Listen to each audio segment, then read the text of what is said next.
I'm Miss Complexities, the host of Complexities Podcast. You can find Complexities Podcast on all the major platforms.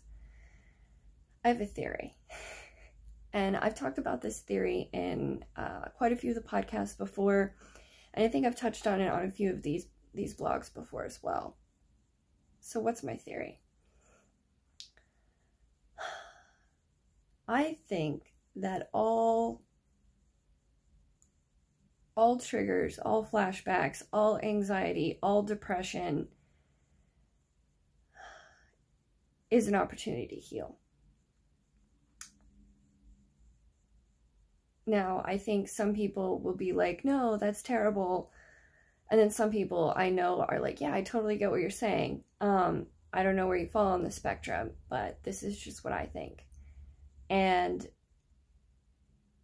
I feel like I have to explain why I think this. So I truly believe that I chose my existence. I chose my path. I chose the trauma that I endured. I believe in soul contracts. I believe in coming into this existence for a purpose and for a reason. And for me, I believe that the reason that we all come here is to grow as individuals. Like, I come here to learn and to raise my vibration and to be healthier, in a sense.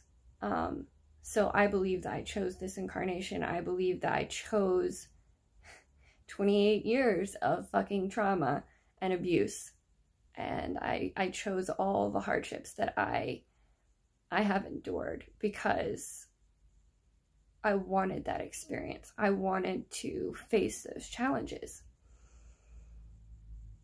And, you know, I don't take myself too serious. And when I have theories and when I have, you know, when I get into the woo-woo stuff or even the scientific stuff, like, these are all just theories. These are just things that I believe.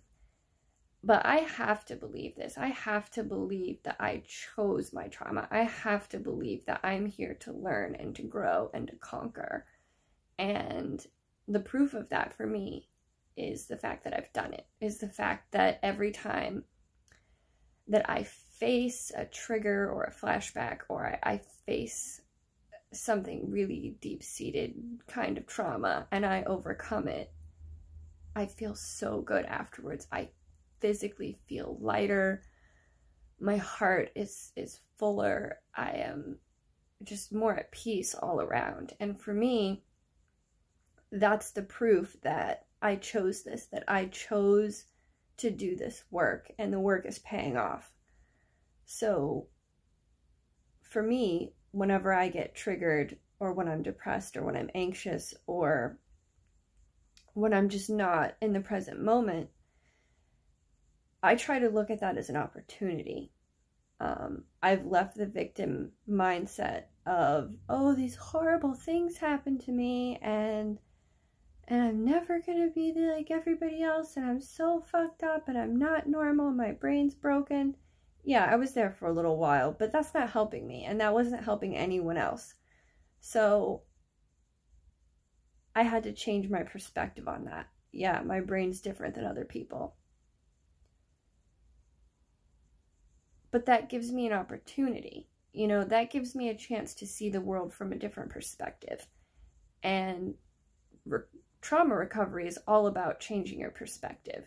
Nothing in my life has changed except for the way I perceive myself and the way I perceive my past and the way I interact with myself, the way I treat myself, and cutting out my abusers. You know, that's what led to my recovery.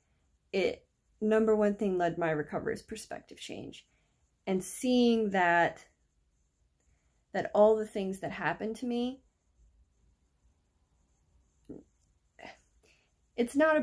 for me, it's not about seeing that I chose this stuff or that I signed up for this path, which I do believe, and I have to believe that to get through the day. So, you know, you don't have to believe that. That's just my opinion.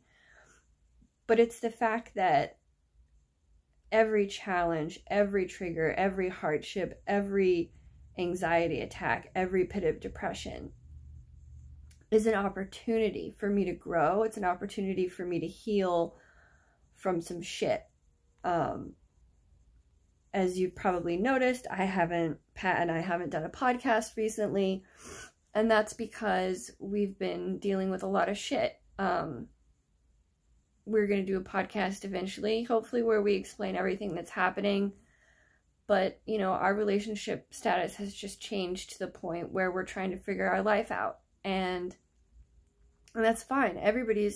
Nothing is permanent. Nothing is stagnant. Life is always moving, and relationships are always progressing and flowing and changing.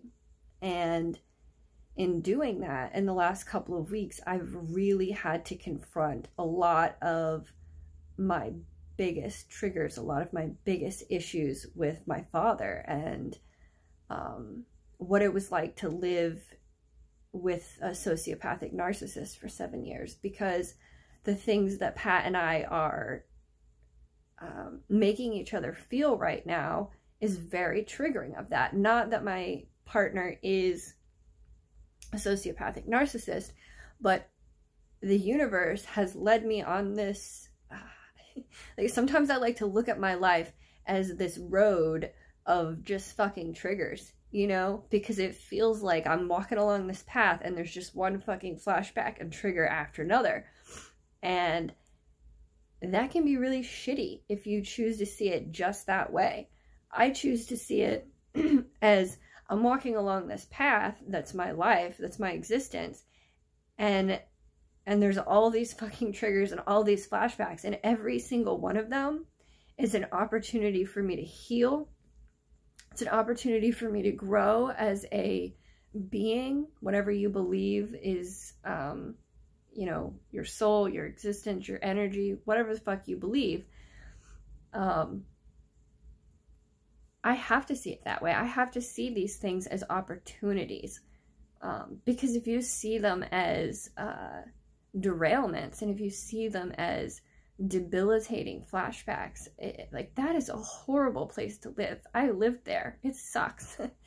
And when I changed my perspective on what these things were, I started seeing them as opportunities. I started seeing them as gifts. You know, these flashbacks and the shit that Pat makes me feel, as much as it's painful, as much as I cry, as much as I relive shit with my abusers because of interactions that I have with my partner, I am grateful for those moments. They're painful, but they not only teach me how strong I am, but they give me a chance to heal. And that's my theory. My theory is that the moment you change your perspective, the moment that you start seeing your flashbacks and your triggers, maybe you don't have a complex PTSD or PTSD, but this theory can be applied to anyone. You know, the moment you start seeing your anxiety, your mental illness, whatever the fuck it is, as an opportunity to address things that aren't being met within you, that's when the real healing happens. And that's when you take back control of your life. And I hope that, you know, my sharing these theories and my experiences can help you take back control of your life. Because at the end of the day, it's not about anything else. It's about you taking your power back and you living in your power. So seek the power in yourself, because it's not going to be found anywhere else.